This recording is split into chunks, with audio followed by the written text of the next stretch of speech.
Oi. Bem? Olá, tudo bom?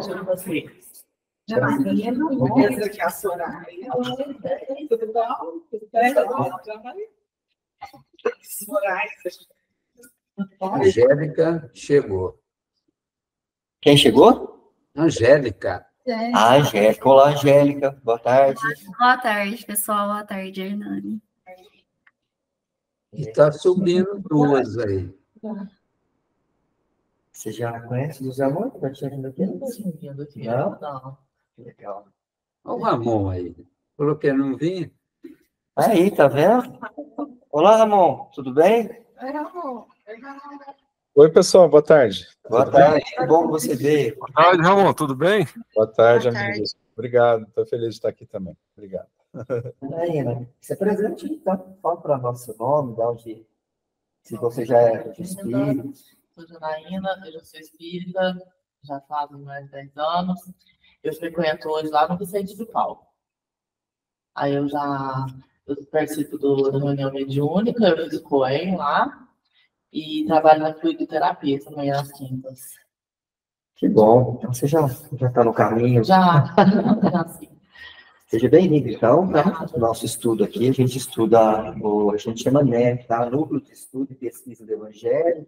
Esse tipo de pesquisa pode ser usado como prática, que é o nosso objetivo também, tá? Tentar praticar o que a gente estuda aqui, que é o mais difícil, tá? Nós estamos estudando o Atos dos Apóstolos, que é o livro do Evangelho, está escrito, entre aspas, por Lucas. E nós já estamos no capítulo 20, e a gente já está no versículo de 17 até o 36. Tá bom? Vamos estudando junto, qualquer coisa que você tiver, a gente vai conversando todo mundo aí.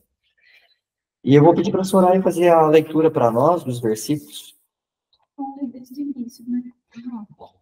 Então, a gente vai ler novamente, porque nós conseguimos trabalhar até o versículo 23. Então, vamos lá.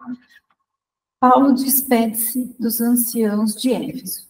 De Mileto, enviou alguém para Éfeso, que convocou os anciãos da igreja. Assim que chegaram junto dele, disse-lhes: Vós compreendeis como vivi convosco durante todo o tempo, desde o primeiro dia em que transportei na Ásia, servindo ao Senhor com toda a humildade, lágrimas e provações que me sobrevieram pelos complôs dos judeus. Como nada me tive as coisas que são proveitosas, nem de vos anunciar e ensinar em público ou em cada casa, testemunhando tanto a judeus quanto a gregos o arrependimento de Deus e a fé em nosso Senhor Jesus. E agora, eis que eu, amarrado ao Espírito, vou para Jerusalém sem saber as coisas que nela hão de me suceder, exceto que o Espírito Santo testemunha em cada cidade, dizendo a mim que amarras provações me aguardam.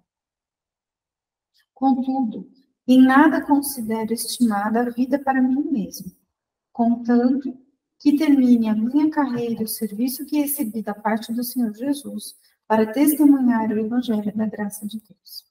Eis que agora eu sei que vós todos, entre os quais passei proclamando, não mais vereis a minha face, porque no dia de hoje testemunho a vós que eu estou purificado do sangue de todos.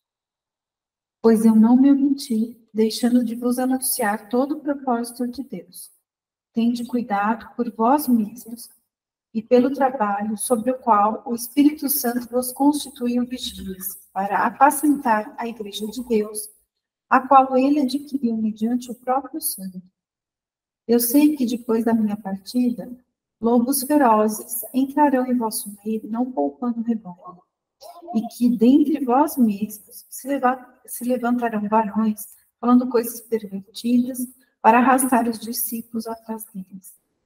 Pois isso, vigiai, lembrando que por 3 anos, noite e dia, não cessei de advertir com lágrimas a cada um. E agora vos entrego a Deus e a palavra da sua graça, que tem poder de edificar e de dar herança entre todos os santificados. De ninguém desejei ouro, prata ou vestes.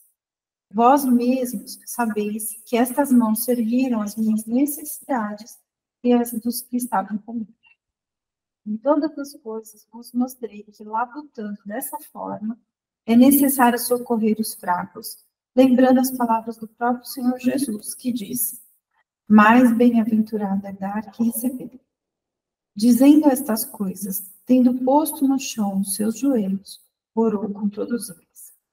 Houve muitas lágrimas entre todos, e lançando-se sobre o pescoço de Paulo, o beijaram repetidamente.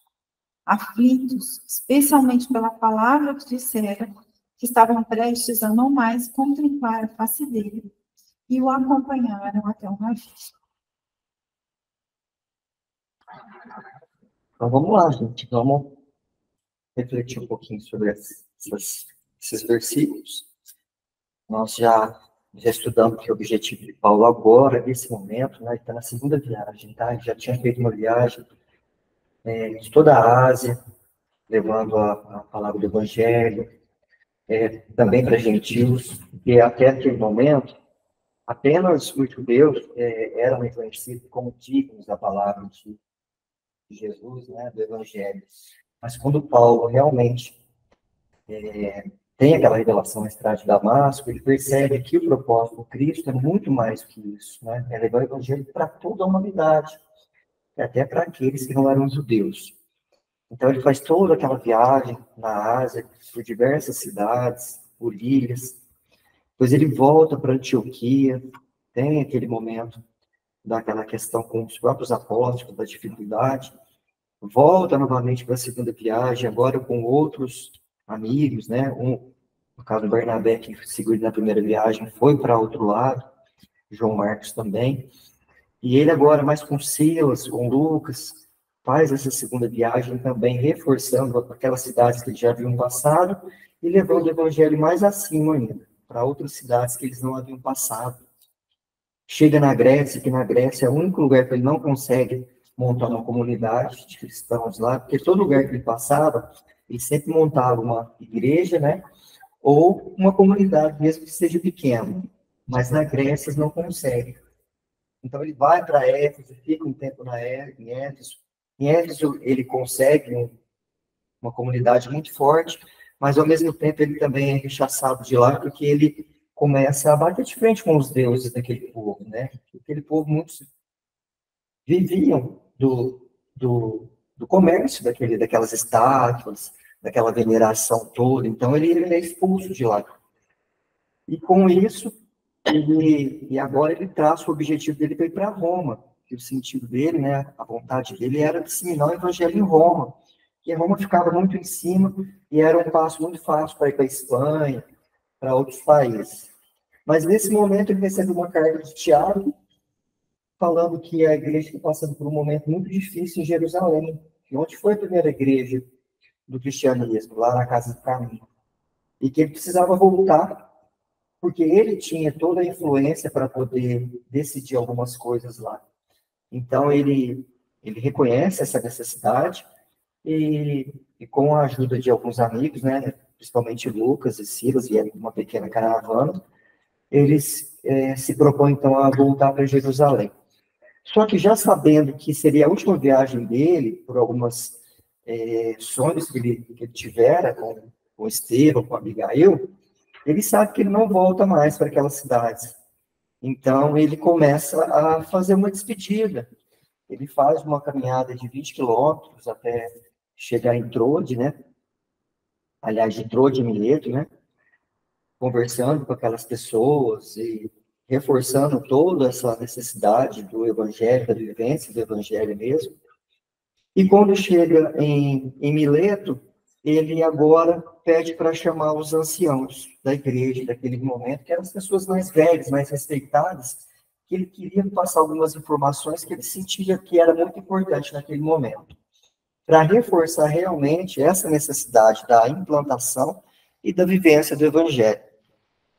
Então ele chama esses anciãos e começa a fazer algumas recomendações, que foram aquelas recomendações que nós iniciamos no domingo passado, que ele se porta com humildade, né? Falando da aprovação dele, da missão, que ele tinha passado por essa missão, e também com toda a simplicidade, com toda a força de vontade, ele estava fazendo tudo o que Deus tinha proposto para ele. E nós conversamos dessa questão de ficar amarrado com o Espírito Santo, que era, né? Que na verdade era um compromisso que a gente tem com a espiritualidade, quando realmente a gente faz esse planejamento. Então a gente fica como se fosse amarrado, mas é uma amarração voluntária, né? E não algo que nos é imposto. É algo que a gente sente prazer em fazer, porque a gente sabe que esse propósito é um propósito totalmente nobre para ele e para quem ele está influenciando, né? Quantas pessoas ele não mudou trazendo a boa nova, trazendo o evangelho, trazendo o cristianismo na sua pureza. E agora nós vamos partir agora para continuando dessa conversa que ele está fazendo com esses anciãos, né? E a gente parou mais ou menos no versículo 23. E agora nós entraríamos aqui mais ou menos no versículo 26, que ele diz assim, pode ler para nós, o 26? Porque no dia de hoje, testemunho a vós que eu estou purificado do sangue de todos. E do 27 também. Pois não me omiti, deixando de vos anunciar todo o propósito de Deus. Legal. Então é bom a gente refletir sobre esse versículo isoladamente, porque ele está dizendo aqui que atesta, né, diante de todos, que está puro do sangue de todos. O que seria essa questão do sangue? Por que o judaísmo fala tanto de sangue, né? Eles vão fazer sacrifício, eles têm que usar o sangue do cordeiro, o sangue do animal, o sangue da mulher, quando ela está naquele período, né? Ela não pode estar em lugar público. Por que essa questão do sangue é tão importante para os judeus e por que Paulo traz essa questão do sangue, falando que está puro do sangue de todos? Vocês já fizeram alguma reflexão sobre isso? Fiquem à vontade, tem que vocês peguem alguma coisa, viu? Ramon, você tem alguma informação sobre essa questão do sangue? Que pode até pegar algum link com essa passagem? Não, eu nunca estudei sobre isso, Hernani, assim, o significado do sangue. Eu precisaria entender um pouco mais, né? Eu também não tenho muito para trazer do contexto histórico. Não sei se a Lúcia está aí, ela poderia talvez nos ajudar com isso. A Lúcia hoje não veio, a Lúcia Meire já falaria tudo para nós, né? Alguém das meninas aí que está no virtual, se souber alguma coisa? Porque não é por acaso que ele fala isso, né? Que está puro do sangue de todos. Diante de vós estou puro do sangue de todos. Pois não me esquivei de vos anunciar todo o desígnio de Deus para vós. Ó, dei uma pesquisada aqui. O sangue é definido como a vida orgânica do corpo. Então, está relacionado à vida, né? Isso mesmo. O sangue é algo sagrado, né, para os judeus. Ele tem realmente isso que você falou, Soraya. É totalmente ligado à vida, né? E além da vida, tem aquela questão da purificação, né? Por isso que eles usam no sacrifício. Porque quando você está usando, agora eles não usam mais, né? Os judeus não usam mais animais, né? Mas quando eles usavam, ele tinha esse sentido de purificador, né? De reconciliação. Parece que a gente colocar a bateria.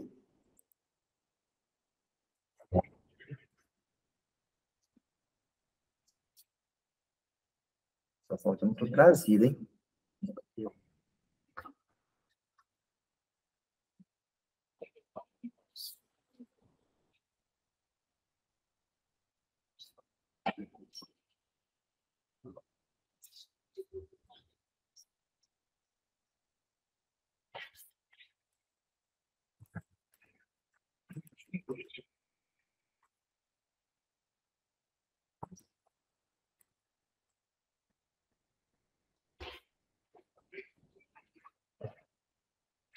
Então, o sangue tem esse caráter, né, de purificador. Então, quando o Paulo fala dessa questão do está puro o sangue para todos, ele está falando disso, o sacrifício que ele fez, né? O sacrifício que ele fez, da mesma forma que o próprio Cristo tinha feito o sacrifício por nós. Os católicos, os evangélicos usam muito esse discurso, né? Do sacrifício que o Cordeiro fez por nós. Jesus é colocado como o Cordeiro principal. Ele mesmo fala, né? O Cordeiro de Deus. Mas, assim, eu acho que esses dogmas, a gente pode falar isso, esses costumes, né? Isso vem, assim, até dentro dessas religiões mais firmes, assim, isso vem sendo derrubado ao longo da história, eu acho, porque não é o que vale, né? Vale muito mais do que a gente faz pelo outro, igual Paulo. Ele usa esse termo, mas a história de vivência dele mostrou totalmente diferente. Não sacrificar ninguém, nenhum ser para se elevar. Eu acho que, se a gente for pegar os espíritos, né, de mais elevados que tiveram aqui, eu acho que eles vão derrubando essa questão. Né? Igual nesses estados, nesses lugares, que tudo tem uma regra. Eu não esqueço quando esse último Papa agora foi elegido, né, para ser o Papa, e lá dentro do Vaticano, o Papa tinha o primeiro que ele era de ouro, não sei se tinha, né, mas ele falou, não precisa disso. Para que isso? Para que eu tenho que comer um garfo de ouro, uma colher de ouro? Qual a necessidade, né? Eu posso ver que uma mulher está descartável, também. E é barato. É isso que o Paulo veio trazer, né? Porque ele veio mostrar que o verdadeiro sacrifício não tem nada a ver com o exterior. Exterior. Na verdade, o dele foi de entrega, né? Ele entregou a vida dele completamente. E numa humildade, numa pobreza material, sem fim, né? Tem até uma passagem no livro de Paulo Estevam, que ele estava descansando no lugar que eles tinham, que eles passaram, onde eles iam, eles também recolhiam para ajudar a Tiago na igreja no caminho. Então, ele levava a palavra, mas ele também buscava recurso para ajudar, porque lá eles cuidavam dos doentes, né? Então, precisava de recurso. E aí tem uma passagem que eles estão lá descansando, chega 2 ladrões e rouba a bolsinha deles. E aí acho que ele está com o Bernabé na época, não sei. Aí ele fala, e agora, Paulo, o que nós vamos fazer? Levaram tudo que nós conseguimos arrecadar. E ele fala, não preocupe, Deus provê. Então, assim, era muito, né, desligaram. Claro que a gente precisa, né, da questão material, mas não é só isso. Certinho, porque ele trabalhava também como tecelão, né? Ele tinha toda essa fé, mas trabalhava. Trabalhava, porque ele precisava do sustento, né, do corpo. E também ajudar, né, as pessoas. Claro. Porque não só com palavra ele ia ajudar, mas também... É muito engraçado, porque eu estou estudando sobre o mundo espiritual, né, no estudo que eu vou fazer, e lá no mundo espiritual, tudo que existe no mundo espiritual é físico. É engraçado que a gente fala mundo espiritual, mas é físico. A única diferença que existe é a densidade da matéria, né? Então, a gente trabalha com a matéria desde a nossa origem até espírito puro. Mas a única diferença é que aqui nós precisamos usar a mão. E no plano espiritual, a gente consegue plasmar. E quanto mais evoluído, mais condições do pensamento. Mas aqui no nosso mundo, gente, não tem jeito. Tem que regaçar a manga, levantar cedo e trabalhar. Buscar o alimento, buscar os recursos. Né? Mas eu penso que, como o tempo é o bom de tudo, e o tempo ele mostra como cada vez a gente precisa viver. Então, lógico, não é todo mundo, né? Tem gente que. Mas a gente precisa de muito pouco. Muito pouco. E às vezes a gente vive uma vida correndo atrás de uma coisa que não faz sentido algum. Necessidade que não vai agregar para a nossa evolução. Eu achei assim que o versículo 24, que antecede essa parte aqui, né? Quando ele diz, contudo, em nada considero estimada a vida para mim mesmo, contanto termine a minha carreira e o serviço que recebi da parte do Senhor Jesus, para testemunhar o evangelho da paz de Deus. E aí ele fala, né, que ele está no momento de, assim, parece que ele está fechando para balanço. É assim, ele não demonstra apego à vida material, né? O que interessa a ele não é a vida material. Ele deixa bem claro aqui. Não é que ele não valoriza a vida, não é isso. Não no aspecto material, né? Foi uma vida de entrega. Quando ele fala, né, na sequência dele, eis que agora eu sei que vós todos, entre os quais passei por forma do reino de Deus, não mais vereis a minha face, porque o dia de hoje testemunho a vós que eu estou purificada do sangue de todos. Eu sei o que eu fiz por vocês, né? E não me omiti. Em nada, né? Ele não se omitiu em anunciar tudo. Ele passou tudo que ele sabia. Porque a gente até acho que falou semana passada, né?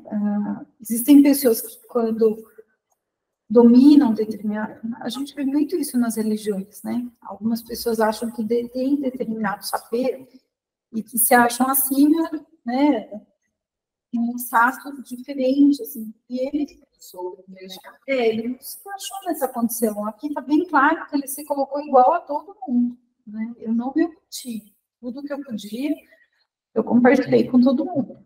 Eu vivi o evangelho, a vida material não é do meu interesse, né? O que me interessa é a vida espiritual, e eu vivi isso, e passei isso para vocês o tempo todo.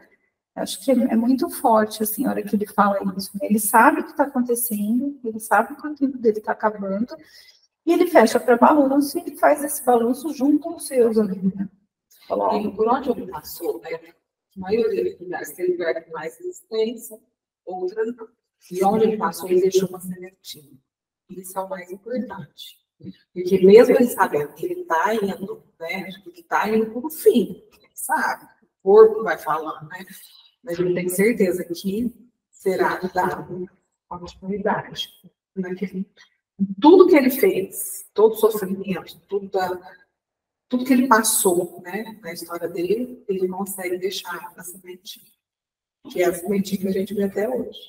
Estamos aqui com prova disso. Se não fosse ele, né? Seria o Cristiano. Essa questão do sangue também, ele tem muito a ver com uma missão, tá? Com você concretizar uma missão. Então, é como se fosse uma manutenção. Quando você fala nessa questão de purificar o sangue, também tem a ver com isso. Então, para ele, tem essa conexão de honrar a Deus.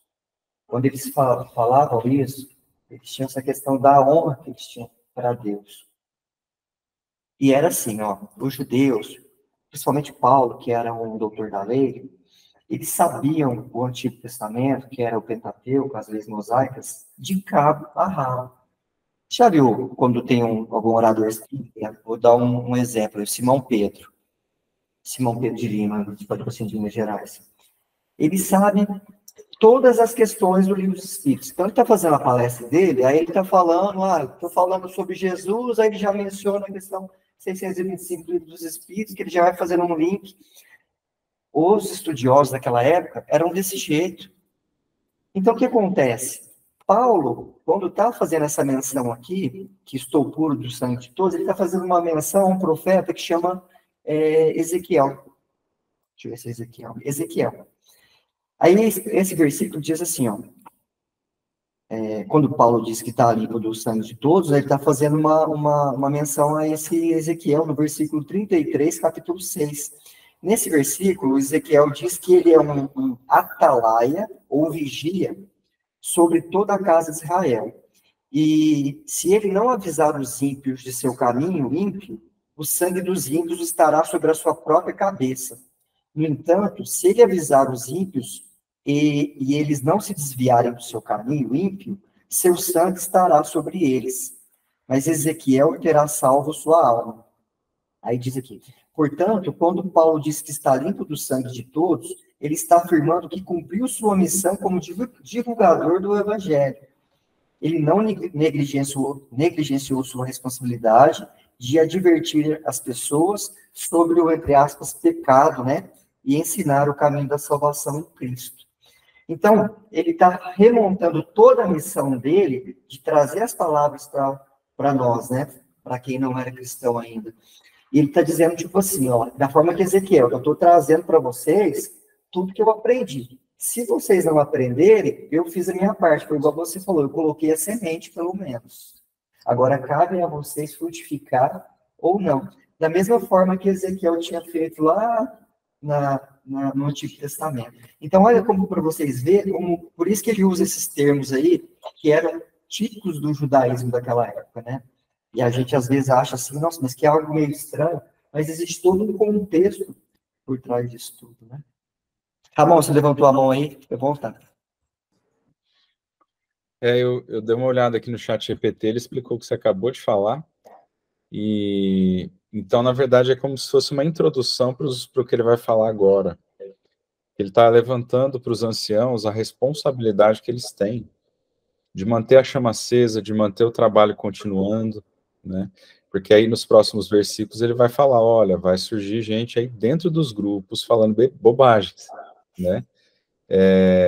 Que a gente vê isso acontecer no movimento espírita também o tempo todo, né? Os falsos profetas, os espíritos pseudo-sábios, né? Então ele está fazendo esse alerta, já começando a chamar o pessoal para responsabilidade. É importante entender o contexto, né? Para a gente ter esse senso de direção, né? Do que ele estava querendo ali. Ele sensibilizou todo mundo para mostrar que ele fez isso enquanto ele pôde. Ele cuidou disso, ele foi esse pastor, ele fez esses alertas e ele tentou proteger enquanto ele pôde. Mas agora ele não pode mais, agora está na mão do pessoal, né? Então, verdade. É muito interessante, né? Muito bom, Ramon. E aí, meninos, se vocês quiserem falar alguma coisa, Giovana, a Angélica, o Iris, fiquem à vontade, é só abrir o microfone ou levantar a mão, igual o Ramon fez. Tá? Tô tranquila aqui. Tá bom. Vocês também, viu? Quiserem falar alguma coisa, fiquem à vontade. E foi bom, Ramon, você ter pego esse gancho aí, porque a gente já emenda na próximo versículo, né? Que ele fala, ó, estai atentos a vós mesmos e a todo o rebanho.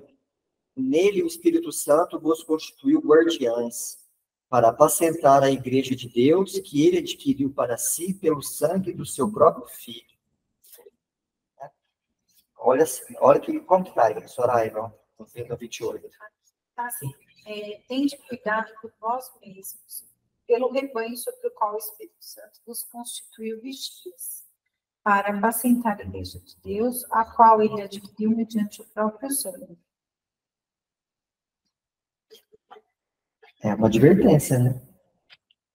Ó, fica com cuidado aí, porque o rebanho, que o Espírito Santo, né, que é toda aquela pleite de espíritos que estavam sob a égide do próprio Cristo, né, que Cristo falou que não nos deixaria órfãos, todos os espíritos santificados, eles estavam sobre nós, né? Como guardiões, para apacentar a igreja, né? Mas eles também não podem, eles têm que respeitar o nosso livre-arbítrio. Então, esses espíritos que nos tomam conta da nossa vida, isso a gente pode trazer para a nossa vida também, eles estão a todo momento nos alertando, tentando fazer com que a gente percorra o caminho que nos leve à evolução, a Deus. Mas também ele não pode nos segurar, tem que respeitar o nosso livre-arbítrio, né? Ramon, fica à vontade. Isso, eu estava... É igual na vida da gente mesmo. A gente muitas vezes recebe uma possibilidade de estar num grupo de estudos, como a gente está aqui hoje. Às vezes, algumas pessoas assumem papéis de direção em casa espírita, ou assumem papéis de liderança mesmo, do movimento espírita, ou de qualquer outro grupo religioso, ou de qualquer outro grupo que trabalhe no bem. Não importa, acho que esse é um movimento comum, né, que acontece com todo mundo. E quando você recebe essas possibilidades, os bons espíritos estão confiando em você. Muitas vezes isso já foi planejado, então é um compromisso que você tem. Um compromisso porque isso significa a redenção de coisas erradas do passado. Então, através desse trabalho de plantar sementes no coração das pessoas, você vai fazer essa reparação, né? Enfim, para não ficar estendendo muito aí nesses pontos. E o que ele está alertando aqui é que, a partir de agora, eles não vão ter mais ele para perceber. Lembrando, até o livro do Divaldo, Perturbações Espirituais, que vale muito a pena ser lido. Lá ele mostra pessoas comuns como nós, passando a ser agentes, por exemplo, da invasão dos maus espíritos ao grupo espiritual. E pessoas que estavam achando que estavam fazendo bem, que estavam defendendo a verdade, que estavam defendendo o seu ponto de vista que precisava ser defendido. E por detrás daquele comportamento, estava acontecendo uma sintonia com a intolerância, na verdade, com uma verdade, com um orgulho, e abrindo as portas para os observadores destruírem o grupo, né? Então, eu acho que esse alerta aqui do Paulo é nesse sentido, né? Vale para todos, mas especialmente para os anciãos, que são os líderes agora, né? Eles não vão ter o Paulo mais aqui para alertá-los, para chamar atenção, para fazer eles perceberem. Eles vão ter que perceber por eles mesmos, né? Que eles, se eles estiverem ou não escorregando, né? E acho que esse é um alerta muito importante para a gente também, né? Porque muitas vezes a gente escorrega nisso por vaidade, por orgulho, por intolerância,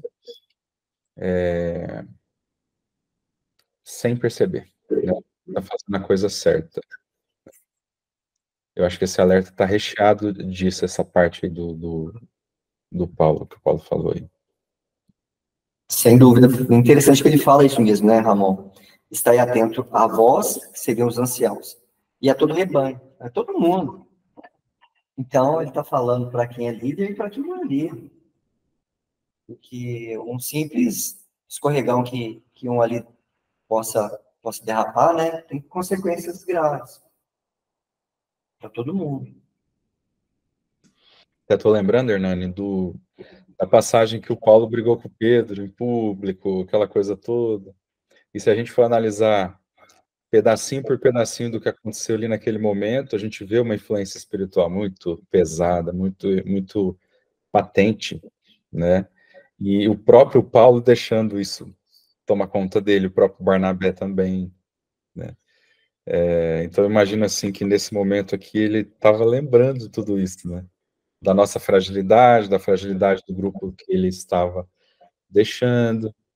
Talvez tenha um pouco assim, não só de um alerta de quem assim, cuidado, né? Agora não tem mais eu, mas um alerta do tipo, olha, a gente é tudo falho, né? Então, vamos ficar atentos que nós somos todos falhos, né?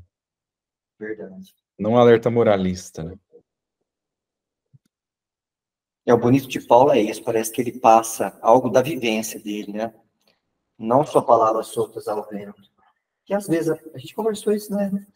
Da outra vez, pode ter uma oratória muito bela, mas aquele que fala com o sentido de vivência é o peso, né? Totalmente diferente.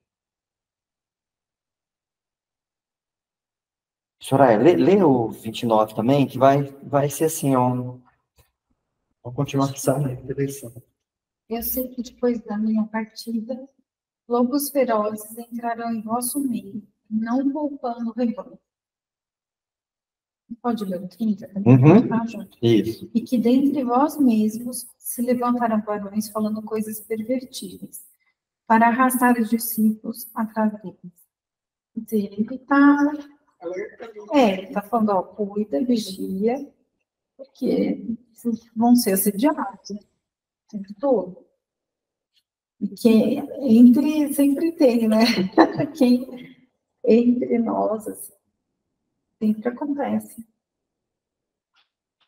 Certo. E é engraçado que ele fala assim, ó, eu estava reparando nessa fala aqui na minha, porque eu peguei outra Bíblia, tá assim, ó, pensei que depois da minha partida, introduzir-se-ão entre vós. Então, quando ele fala que vai introduzir-se-ão entre vós, quer dizer que não está entre vós, vai vir de fora, né? Então, cuidado com as coisas externas que vão querer atrapalhar. E depois aí ele fala, né, lobos vorazes que não pouparão o rebanho. Aí depois aí ele já fala, ó, mesmo do meio de vós. Então primeiro ele falou de fora, e depois conforme a senhora diz, mas também no meio de vós surgirão. É porque a condição humana, né, a gente o tempo todo se vigiar, né, para não ser tomado pelo orgulho, pela vaidade. Claro, mas se o orgulho e a vaidade, eu sou mestre, né, em conduzir as coisas para o lado errado. Então, é como se a saída de Paulo do cenário ali abre uma vaga, né, gente? Na cabeça das pessoas é isso, né? Então, alguém, não é assim, a gente tem uma tendência a achar que abriu uma vaga, né? E aí os candidatos começam surgem, né, lideranças. E isso é um problema, né? Porque a gente tem uma sociedade muito trabalhada nessa coisa da competição, né? Não da cooperação. Isso já desde lá, né? A gente tem. Então, ele estava preocupado com a vulnerabilidade, né? Tanto do grupo interno quanto externo. E foi o que aconteceu, né? Foi o que aconteceu. Porque daí, então, o cristianismo tomou uma proporção muito grande, devido ao Paulo, né? Ele é o que é pelo Paulo. Só que depois, de dentro da própria igreja, começou a sair todas as atrocidades que nós conhecemos, né? Deturpação dos textos bíblicos, união com a política, aquele período da...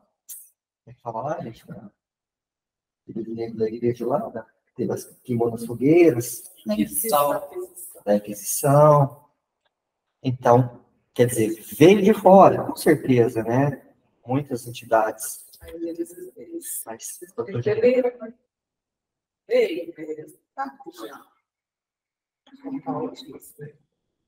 vai vir. Então, se for da beleza. Mas que já estava sabendo.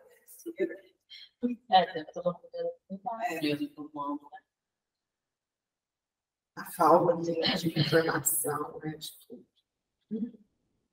Hoje tem tanta informação. O Soraya falou. A gente já tem dificuldade, mas já naquela época. então, hoje a gente consegue olhar aí nas pesquisas e ver se é fake news ou não, né? Imagina naquela época. Tanto que era muito mais difícil, disseminada, algo ali errado, né? Uma meia-verdade. O Divaldo diz isso, né? O problema não é a mentira dentro, o problema é a meia-verdade. Porque aí fica naquela, né? E tudo deturpa. Eu sou os barulhinhos. E Ramon? Então, fica até um pouco repetitivo, mas eu acho que o versículo está chamando a gente para falar isso de novo, né? A gente tem que entender bem o que é os sofismas, que é o que você acabou de falar, né? Que é você pegar uma mentira e fantasiá-la, vestir ela de verdade. Então, você... Por exemplo, quem talvez seja um exemplo de que fez isso de uma forma incrível para o mal?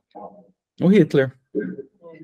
Muitas vezes eu penso nisso, eu falo assim, mas como é que ele conseguiu fazer uma nação inteira, ou pelo menos uma grande parte da nação, apoiá-lo. Ele fez isso. Eu não tenho assim, os detalhes para falar assim, as frases, a forma, mas ele conseguiu vestir uma crueldade como se fosse uma coisa virtuosa, um bem que ele estava fazendo para a humanidade. Né? E eu acho que hoje a nossa sociedade, sempre esteve, mas falando do nosso dia a dia, ela está fantasiada de vários conceitos como esse. Acabou de acontecer.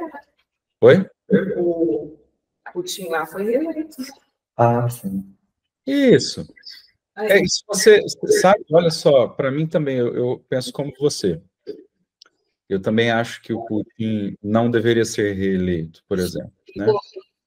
Mas às vezes eu me pergunto, falo assim, bom, 75% dos votos a favor dele. Vamos imaginar que ele tem uns 25% que ele adulterou. Vamos imaginar que ainda tem uns 40% ali que seja de verdade. Tem 40% ali que, se a gente conversar com eles, pode ser que eles nos convençam, ou, no mínimo, eles estão convencidos. E eles são seres humanos como a gente. A gente não é melhor que eles. Entende? Nós definitivamente, a gente precisa sair desses pedestais de achar assim, não, então eu sou melhor que quem votou no Putin. Não, tem gente ali que vota nele que é muito mais inteligente do que eu. Às vezes, até tem uma capacidade de amar maior que a minha, por incrível que pareça. Por incrível que pareça. Mas o cara é a favor da ditadura e da morte, da guerra. Eu não sei, às vezes a pessoa está só iludida numa ideia. Né? Às vezes, as pessoas falam assim, ó, eu não sou defensor nem de direita nem de esquerda. Quem está aqui comigo sabe disso. Mas, às vezes, o que passa na televisão deles lá é diferente do que o que a gente assiste aqui. Bem assim. O que a gente consome na internet daqui é diferente do que consome lá. E aí que a gente tem que parar e olhar e falar assim, bom, à luz disso, o que chega para a gente consumir em relação à doutrina espírita, em relação ao nosso dia a dia, em relação aos vícios, à sexualidade, em relação ao materialismo? O que chega? E como que a gente está entendendo isso? Como que a gente está assimilando isso? Né? Para não ficar só restrito a um meio religioso. Porque o que vai fazer a nossa redenção espiritual mesmo é a mudança concreta, espiritual que a gente alcance. E aí eu não vou atingir essa mudança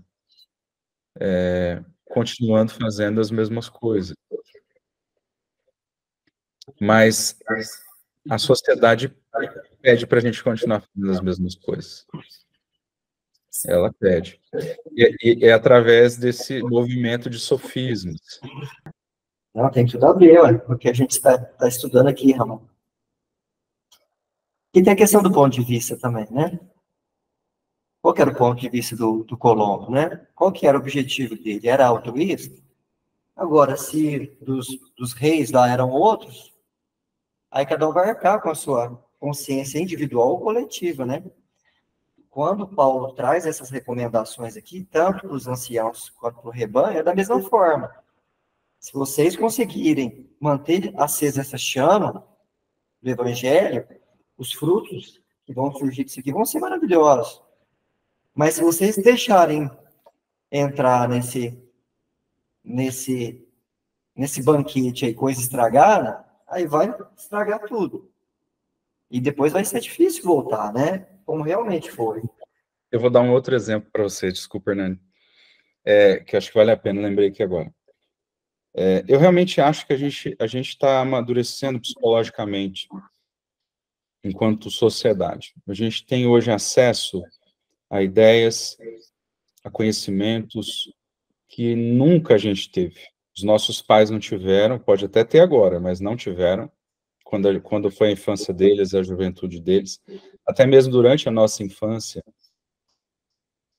Então, por exemplo, a gente sabe que não adianta eu só me vestir do conceito que o Espiritismo traz, ou qualquer outra religião, fazer de conta, atuar como se eu já fosse tudo aquilo, né? E não sou, na realidade.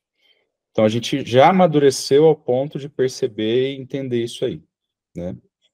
E, inclusive, o quanto isso é prejudicial para todos, para mim, para o grupo que eu convivo, para minha família, né?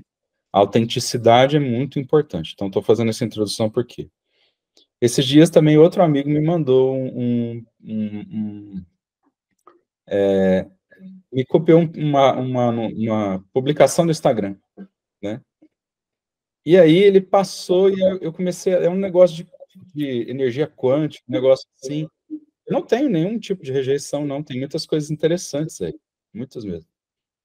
Mas lá nesse post que ele passou, falava assim, que a gente tem que aceitar o nosso lado negro, o nosso lado sombra. Beleza, é tudo que eu estou falando aqui. Se você for estudar na psicologia, você vai ver isso daí.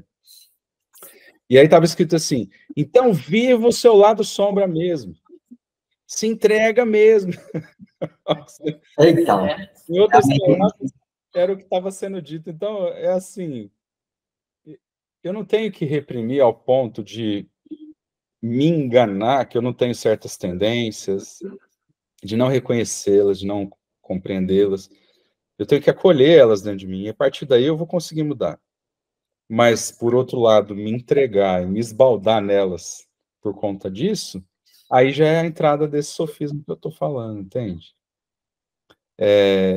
E é aí que a gente tem que ter um cuidado gigantesco, né? Porque a gente olha assim e fala assim, não, agora eu estou liberado. Então, isso aqui é uma justificativa, né? Agora eu estou liberado, né? E aí se não é questão de estar bloqueado, estar reprimido, não é isso. É uma questão assim, gente, pelo menos um pouco de controle, autopercepção. E vamos trabalhando devagarzinho para melhorar. Não é assim, tipo assim, tá bom, então agora pode largar para lá que tá tudo certo. Muita gente aí, ó, movimento espírita hoje usando droga por causa disso. Olha só. Pode observar, se você for conversar com jovens espíritas que usam drogas, não tem nenhum lugar na doutrina espírita que fala que usar drogas é bom. Ou que não tenha consequências funestas. Não tem nenhum lugar. Só que se você for ver o que se passa na mentalidade deles, é justamente esses sofismas do tipo, não, isso aí é ideia de gente retrógrada do passado. Não tem problema não. Né?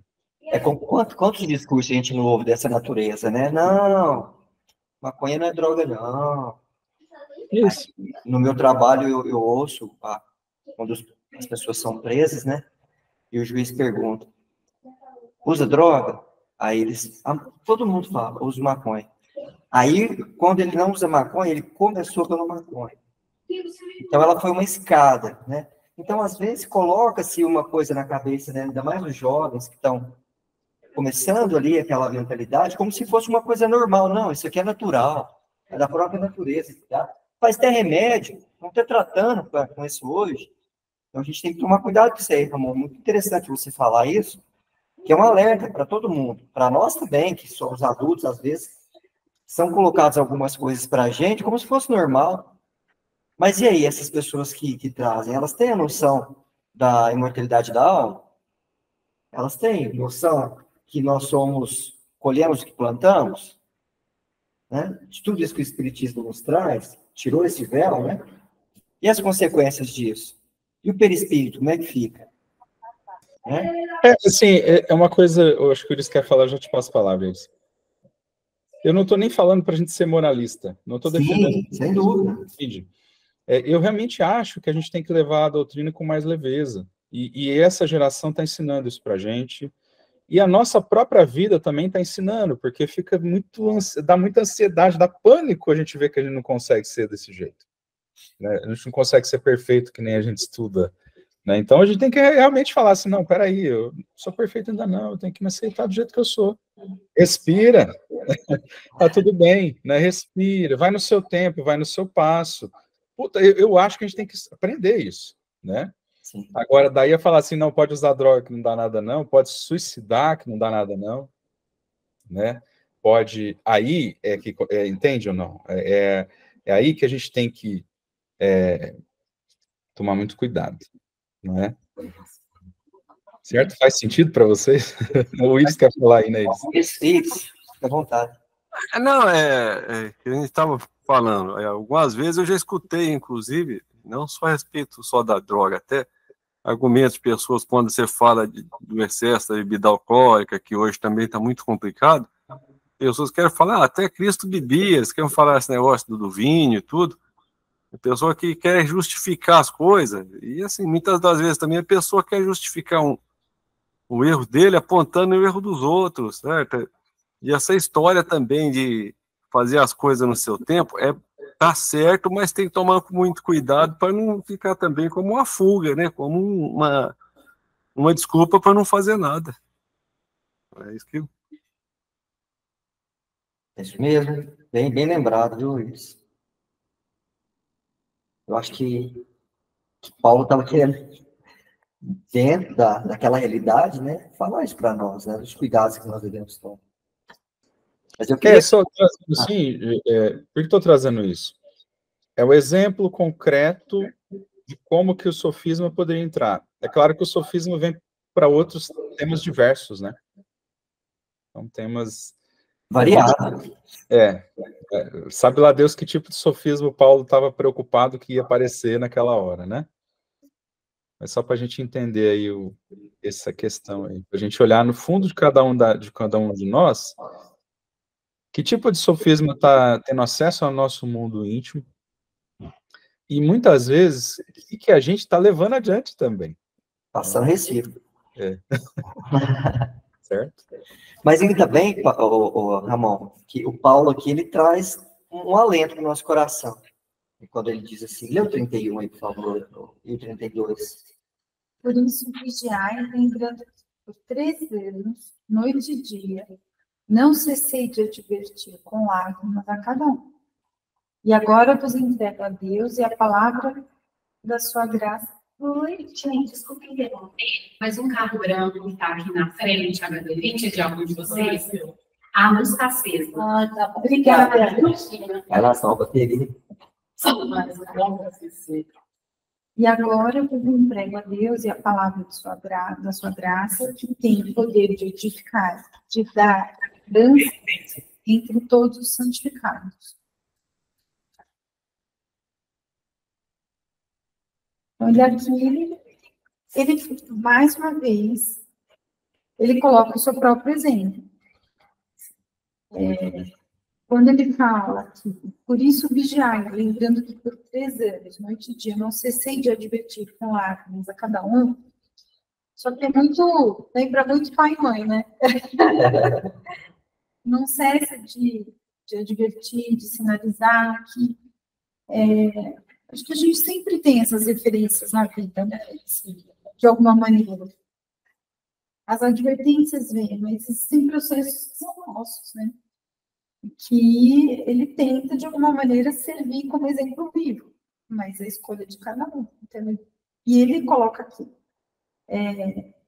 por isso, vigiar. Ele passa, né, justamente a mensagem nas entrelinhas, que ele também teve que vigiar, né, que também não foi fácil para ele. Ele não estava isento do assédio espiritual, aliás, pelo contrário. Né? Imagina como que Paulo era assediado. Então, e agora eu vos entrego a Deus a palavra da sua graça, em poder justificar e dar herança entre todos os santificados. Então, ele já deixa aqui também, minha parte está feita, né? Minha missão está cumprida. Agora, eu deixo vocês com a palavra, com tudo que eu ensinei. Então, é de alguém que viveu a palavra, né? Se coloca como exemplo, ou seja, não diferente de vocês, eu também passei por isso, eu também vigiei ali, entre lágrimas, né? E procurei sempre adverti-los, ele sempre sinalizou tudo isso. Então, agora, é com cada um de nós. E ele, interessante que ele fala assim, ó. Agora, pois, recomendo-vos a Deus a palavra de sua graça. O que é a palavra aí que fala, né? Que tem o poder de edificar e vos dar a herança entre todos os santificados. Essa palavra da graça seria um roteiro. Bom, tá aqui o roteiro, ó, né? A minha vivência. Já tínhamos ali alguns evangelhos, né? O evangelho de Mateus, que é de Levi. Tá aqui o roteiro, ó. Tá aqui também as cartas. Ele começou a escrever as cartas para as igrejas, toda a minha vivência. E essa graça que ele fala é o que Deus dá gratuitamente para nós, né? Nada é cobrado. Ele está passando tudo ali para nós, essa herança, né? Que vem do alto. É só vocês darem continuidade nisso aqui que eu já recebi e estou passando para vocês. Eu já consegui tomar posse dessa graça, né? Essa gratuidade. E essa herança, né? Ela pode ser interpretada como uma recompensa espiritual que aguarda aqueles que seguem esse caminho de progresso espiritual.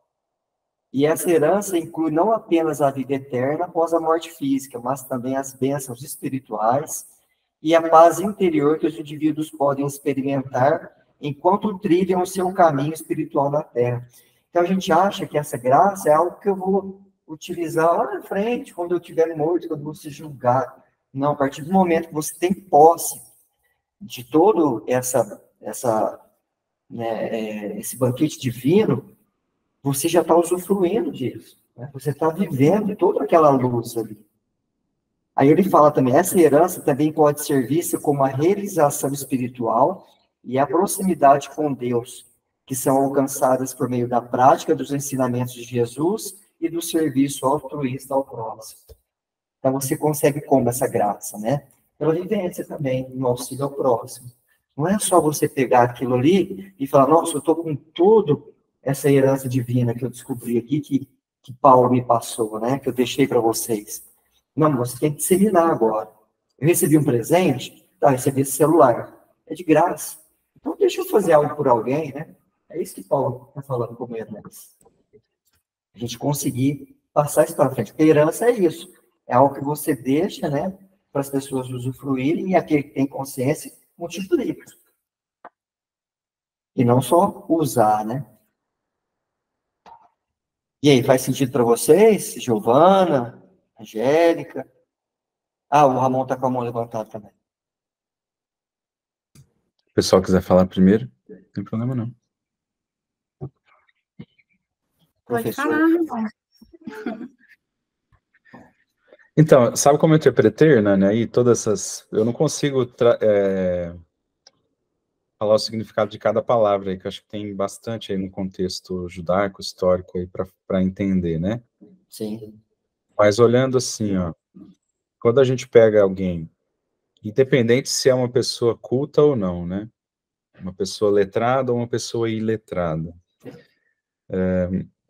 Uma pessoa que tem cargo ou que não tem, né? Tem uma posição simples na vida social ou tem uma posição de importância, né? Pelo menos nos dizeres sociais.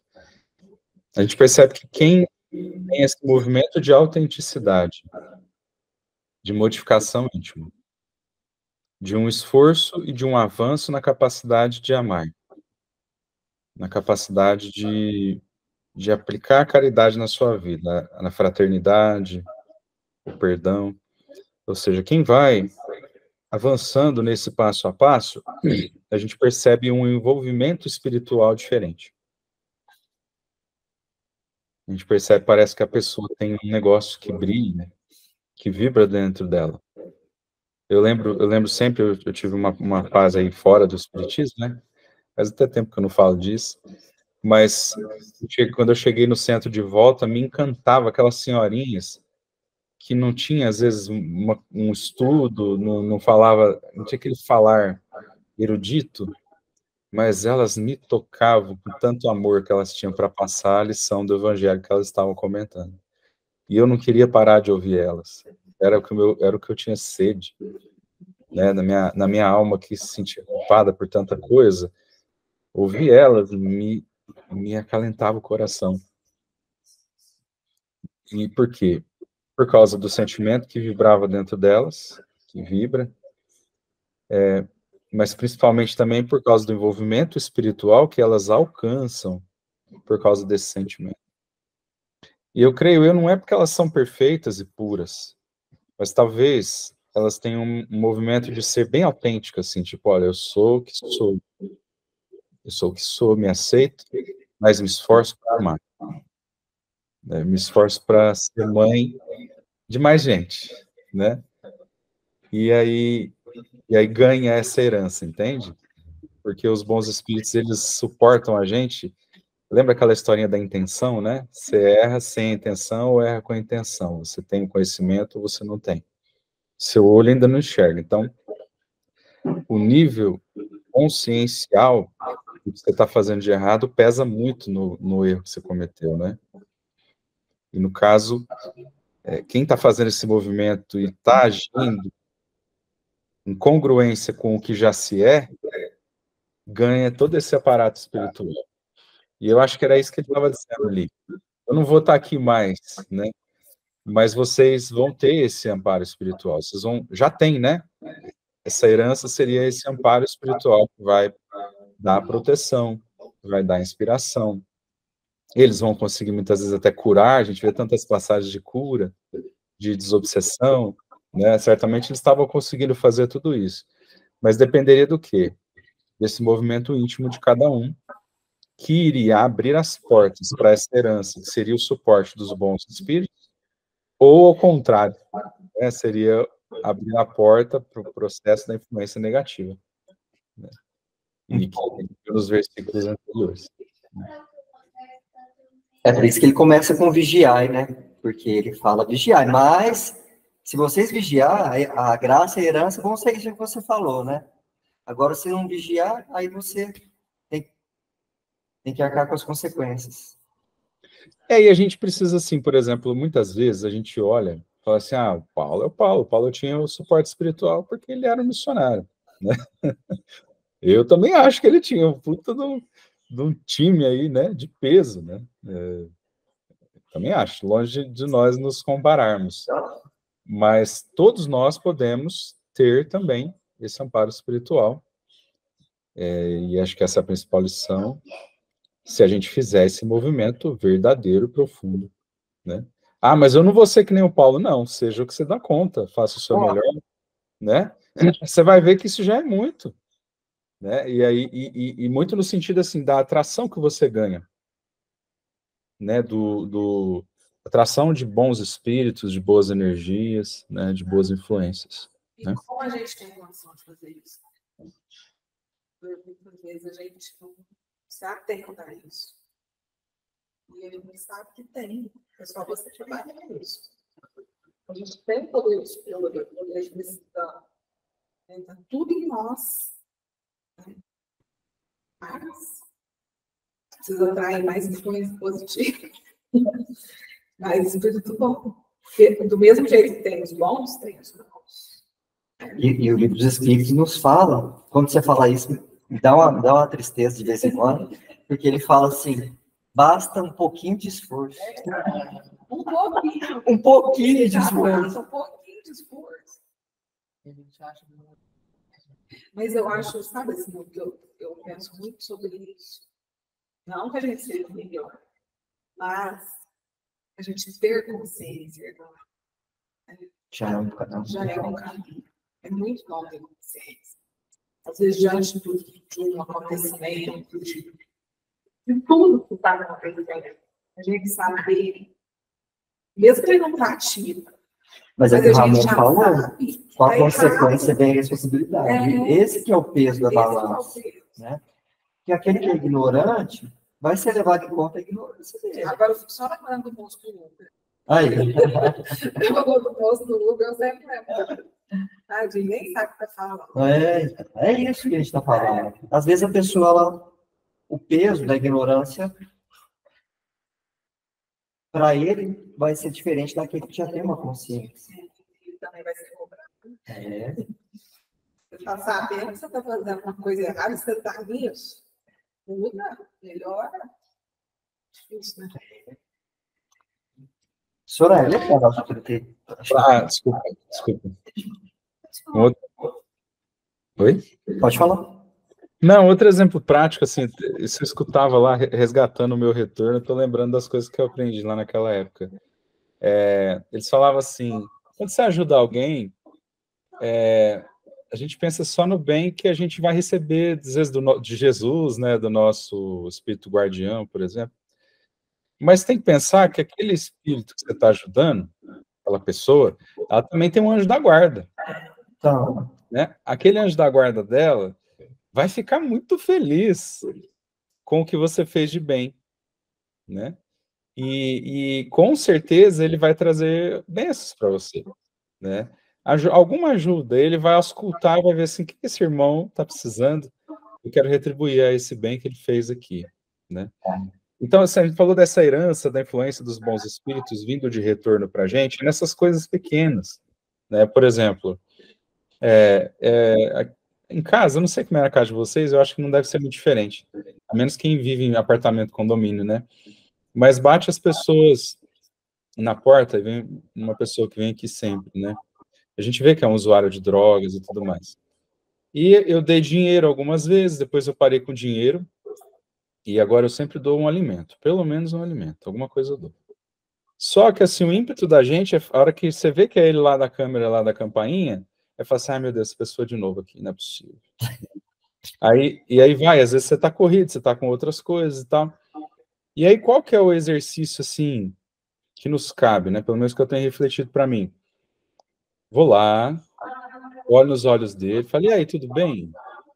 Fulano, tudo bem. Eu ouço ele me pedir, o que ele vai pedir dinheiro, né? Eu falo assim, olha, hoje eu não posso te ajudar, mas eu trouxe aqui um alimento para você. E dentro da cabeça pensar, tentar emanar fluidos bons, sabe?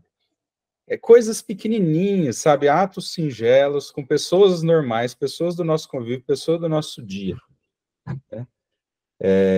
Que vão fazer a gente colocar na prática tudo isso. Por quê? Porque essa coisinha pequenininha vai amolecendo meu coração, entende? Eu vou ganhar novos olhares depois que eu repetir isso aí umas 5 vezes. Eu vou ganhar, o meu coração vai abrir um pouco mais e eu vou ganhar novos olhares, novas capacidades de sentir.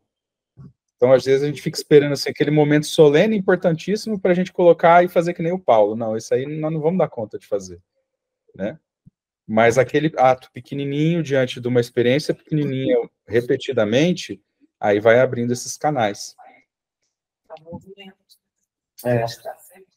Isso. Aí abre os canais da nossa alma, do nosso coração, a gente vai ganhando os olhos de ver, os ouvidos de ouvir, aí a gente vai sensibilizando, vai suavizando o nosso sentimento, e aí vai.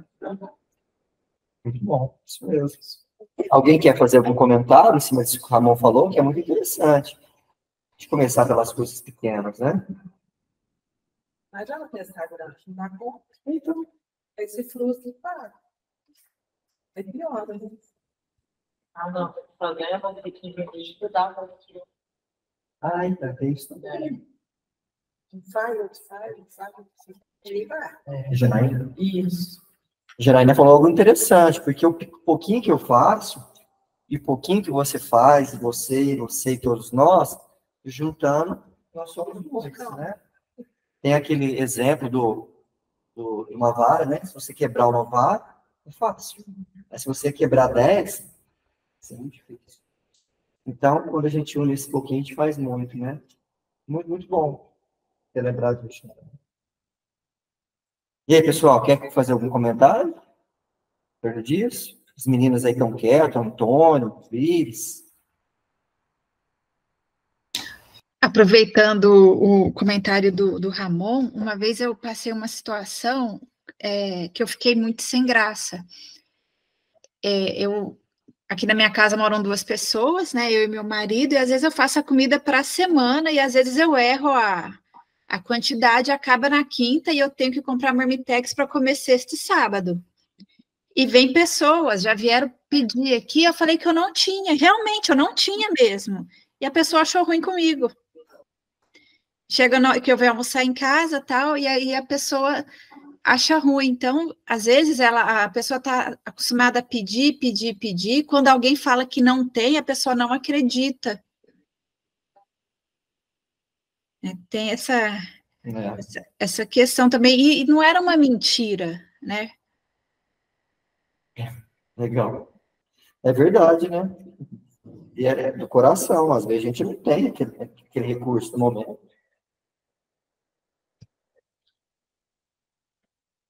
Isso mesmo. Soraya, você quer ler mais um pouquinho para nós aí, o 33? De ninguém desejei ouro, prata ou vestes.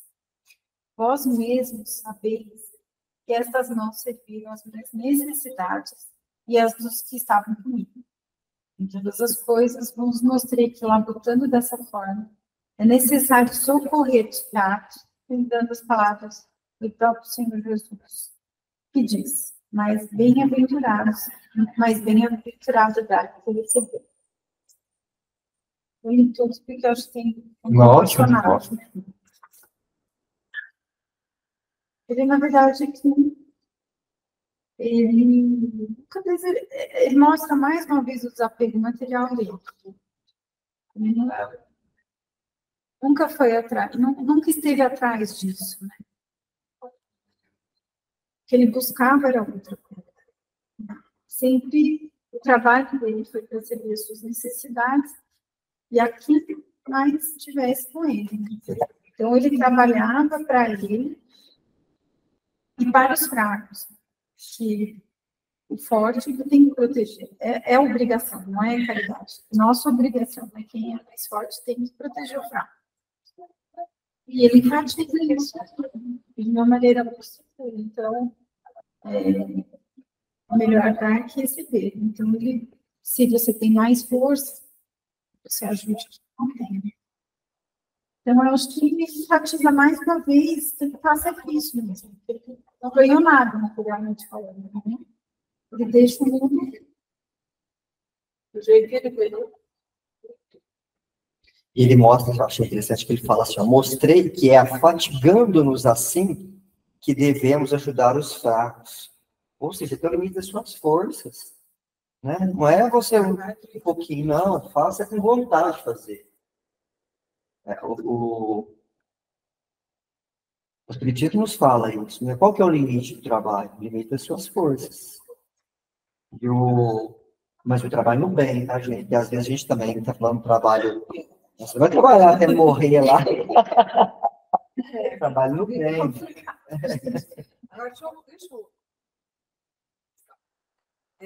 Pessoas que se dispõem a ajudar. Essa pessoa, eu estou falando uma coisa minha, assim, que eu vejo, na mesma hora que eu lembro que a mão direita não saiba o que a esquerda fez. Mas é que fala, é melhor dar do que receber. Qual a necessidade? Assim, às vezes eu fico vendo pessoas que fazem muitas coisas boas e não mostra que faz. E muitos fazem e mostram. E esses que fazem e mostram que fazem, eles têm uma condição, assim, de trazer mais pessoas. Porque o exemplo... Eu acho muito interessante isso que ela fala. O Ramon, já te passo a palavra, tá? Que é aquela passagem de Jesus que a luz não pode ficar sobre a mesma, acima, né? Sobre o nada, né? Para iluminar. Ao mesmo tempo, tem essa questão de você não sabe a vossa mão esquerda, que faz a vossa mão direita. Então, o que é isso? No mundo hoje. No mundo hoje. É você mesmo é quem vai saber o momento de você falar, não, aqui eu não posso me mostrar. E o momento que você falar, não, aqui eu tenho que mostrar que eu tenho que ser exemplo, que eu tenho que arrastar. É humildade, é a verdadeira humildade. As pessoas acham que a verdadeira humildade é ser simples, não vou fazer. Não, você não se gabar daquilo que está fazendo, mas você ser como exemplo, pode ser como exemplo. Porque é muito fácil para alguém, né? Mas eu acho que é uma linha tênue entre se autopromover e divulgar um trabalho. Eu acho que essa é a linha que a gente tem que ter cuidado. Você está lá para sair em todas as fotos ou você vai revelar o trabalho? Essa distância que você tem que ter entre autopromoção e trabalho, que precisa ser revelado é o trabalho. Mas você está ali aparecendo. Eu acho que essa é a linha que é delicado. Eu acho que o trabalho ele tem que ser mostrado, mas você tem que ter a coragem de saber. Talvez sua mãe não apareça, vai aparecer o trabalho. É isso que importa. Ramon. Fica à vontade, Ramon. Não, é isso mesmo, isso que eu ia falar, assim, a pessoas, às vezes ela se autopromover a sua imagem, né, pode ter um sentido muito bom, né, importante lá no coração dela, por que que ela está fazendo isso. Se ela está fazendo isso pela vaidade, pela necessidade dessa glória em relação à personalidade dela, ou se no fundo ela fala, eu vou me expor porque eu vou ter um benefício geral muito bom, né. E aí, meu amigo, é só Deus e ela que vão saber. Então. Recentemente, eu vi um trabalho lá na Espírita, nada, uma modelo. Eu não sei se vocês já ouviram falar na Faxina Mil Grau. Faxina? Mil Grau. Essa moça é uma modelo, ela aparece. Eu não conhecia, eu conheci por seu trabalho. E ela sofreu de depressão. Ela é bem magrinha, assim. Acho que ela sofreu muito, assim, de uma depressão importante, assim, com tratamento, ela faz tratamento até hoje e tal.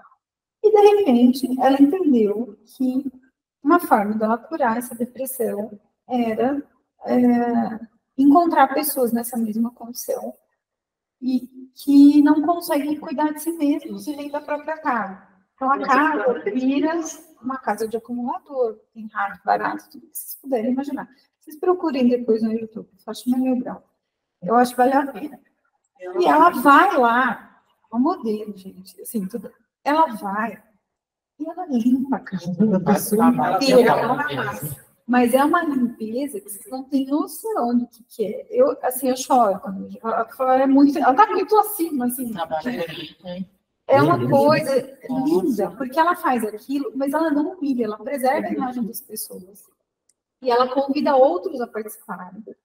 Ela conseguiu, e ela não cobra nada, ela conseguiu, assim, patrocínio, doações, para comprar a casa das pessoas. E tem gente hoje indo lá porque quer viver a experiência. Então, assim, e ela faz uma coisa que, assim, é a coisa mais... Porque ela fala assim, essa é uma forma de tentar dar um recomeço para as pessoas, porque eu vivi isso.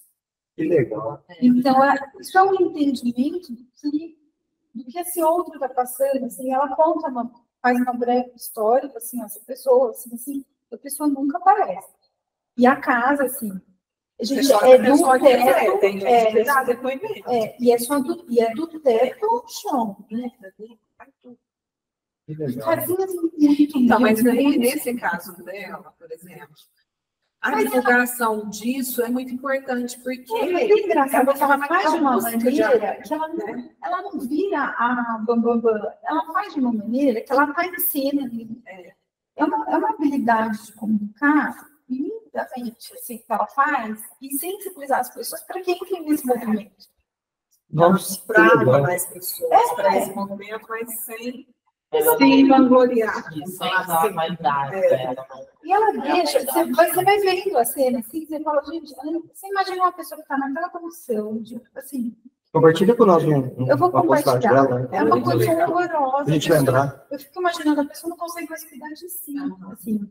E aí ela devolve a casinha cheirosinha, assim, mas que bonito. Cheirosinha, limpinha. Aquilo me comove de uma tal maneira, porque eu falo, gente, o que é essa menina? De onde ela surgiu? Né? E o que foi que ela falou que isso ajuda ela a curar a própria depressão dela. Olha só. Ela encontrou nesse movimento uma forma de se ajudar. É o dar e receber, né? Então, essa é uma forma, talvez, única, né, de fazer, assim. Ela está ficando rica com isso, né? Ela está vendo lá as coisinhas dela. Muito bom. Demais. Hernani, a gente podia encerrar aquele texto do Emmanuel. Eu não sei nem se a gente já leu ele na outra reunião, mas eu acho que vale a pena ler de novo, se caso a gente tiver. O assistido? Não, é o Possuímos o que damos. Possuímos o que damos. Ele comenta exatamente essa parte aí. Né? A gente já leu ele, o assistido também comenta. O que você acha? Não entendi, perdão? O assistido também comenta. O outro a gente já leu, você que sabe. Deixa eu ver aqui rapidão, peraí. O assistido também. Assistido. Ah, beleza, Hernani. Segue teu coração aí, cara. Tá com ele aí? Tô, com os dois. Você que manda. Então, lê o assistido. Então vamos no assistido. Porque ele fala dessa passagem que a gente está lendo agora, de há mais felicidade em dar que em receber. Fique à vontade, Ramon. Então.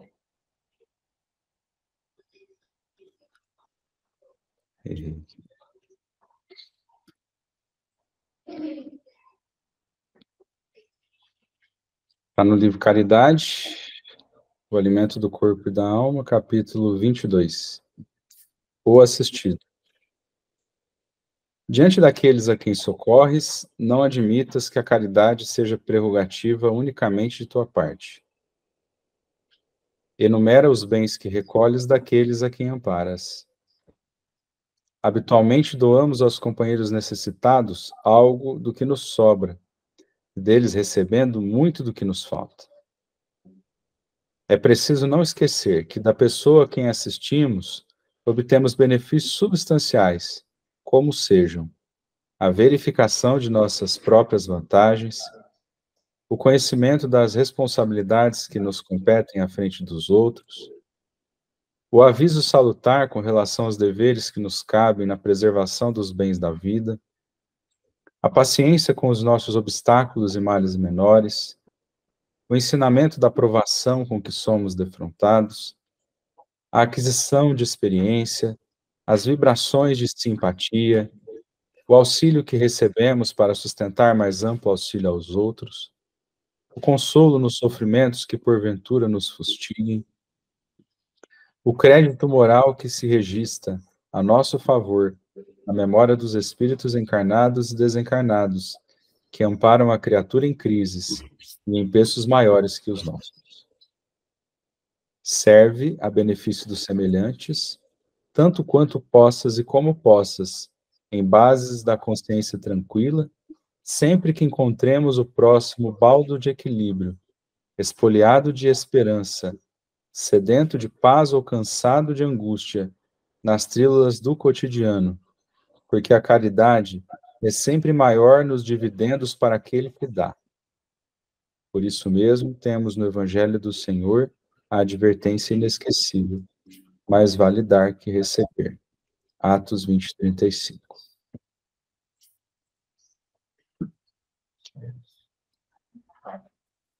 Essa passagem é linda demais, porque a gente acha que está ajudando, né? Vocês não estão ajudando. Se a gente tivesse uma visão espiritual, a gente, uma vez tem uma passagem que o Emmanuel, não sei se vocês lembram dela, que o Chico está atrasado, não sei se é para reunião ou para trabalho. Aí uma pessoa lá, Chico, ele, não, eu estou atrasado. Emmanuel, Chico, volta lá. Não, eu estou atrasado. Chico, volta lá, ela está precisando. Volta lá e dá o relógio para ela. Emmanuel, volta, Chico. Então o Chico volta e dá o relógio dela, ela está precisando. Aí ele vai embora, porque ele está atrasado, né? Aí o Emmanuel fala assim, Chico, olha para trás. Olha que ele olha para trás, aquela emanação de luz assim, vinha até ele. Aí ele fala, tá vendo? Você acha que você que está ajudando? Né? Então, é fato isso. Quem mais ajuda é aquele que recebe, é aquele que dá. Pessoal, que pena que o nosso horário aí avançou, tá? Só para finalizar, que não vai dar para a gente, na outra aula, que ficou um pedacinho só. Fala assim, ó, após essas palavras, o Paulo ajoelhou e orou com todos eles. É muito bonito, né? Olha a humildade do Paulo em orar junto com eles. Fazia questão, né? Aí depois, assim, o final. Todos, então, prorromperam um choro convulsivo. Olha só o amor que essa comunidade tinha pelo Paulo, né?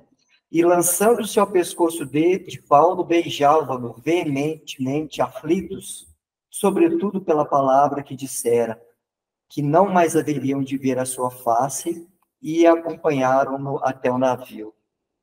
Era o último momento dele naquela comunidade, né? Naquela região. Mas ele sabia que depois ele ia ser preso, né? E não teria mais essa oportunidade. É uma despedida mesmo, né? Alguém quer fazer mais algum comentário aí, pessoal? Não? Não, Hernani, tô tranquilo aqui.